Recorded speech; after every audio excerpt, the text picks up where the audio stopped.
Republican Congressman Mark Meadows and Jim Jordan are calling on Attorney General Jeff Sessions to either step down now or do his job. In a new op-ed, the congressman writing, Attorney General Jeff Sessions has recused himself from the Russian investigation, but it would appear he has no control at all of the premier law enforcement agency in the world, the FBI. Joining us right now is Ohio Congressman and Vice Chairman of the House Freedom Caucus, Jim Jordan, joins us from Statuary Hall. Jim, good morning to you. Good morning. Good to be with you. You have called for him to consider stepping down before, but this time there's so much leaking going on somewhere in the Department of Justice or at the FBI, it looks like he's lost control. Well, yeah, I mean, this whole story last week in the New York Times, 4 unnamed sources saying that a 28-year-old shooting his mouth off in a bar was the catalyst for the Russian investigation. This is just too convenient, I think, largely to draw attention away from what we believe was the focus of this investigation and what launched it, and that, of course, is the dossier. This is, as I said to someone before, this is kind of like pay no attention to the man behind the curtain. Pay no attention to all this focus on the dossier we've had for a year now. It's really something else. I just don't buy it. So the leaks continue. The document request, just this week they're saying, oh, we're now going to start giving you the documents. Well, that's a good step, but where's that been for the last 6 months?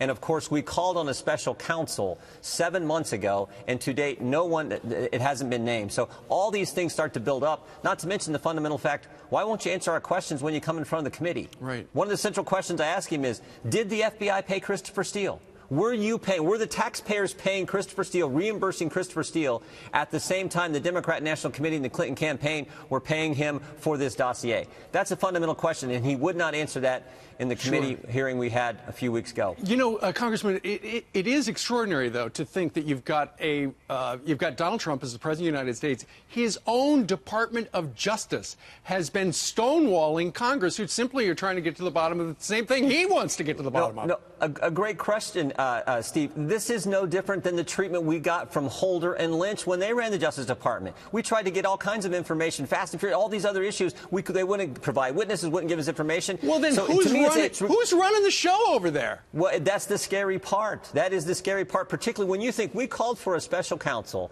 6 months ago. July, we called for it.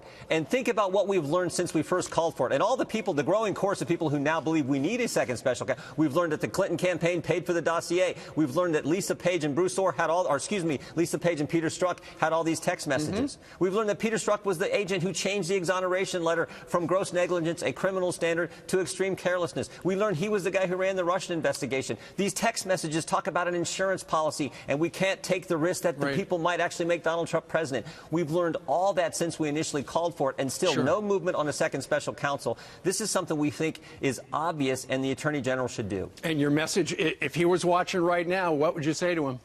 I like Jeff Sessions. I just want you to do your job. We expected a different process and treatment and a different Justice Department when you took over. But unfortunately, we're getting the same kind of slow walking on witness access, slow walking on document production. So that's what we want to see happen. You know, people say deep state, permanent government. Is that what's at play here? Well, certainly it seems that folks on the 7th floor, remember, the vast majority of the FBI are great people working hard every day. But some of the top people in the Justice Department, Bruce Orr, Peter Strzok, Lisa Page. Think about all the questions we have to get answered. Why did Jim Baker get reassigned 2 weeks ago? Great questions. All kinds of unbelievable questions we need answers to. That's what we're calling on Jeff Sessions to provide. Let's see what happens today. Congressman, thank you very much. Thank you.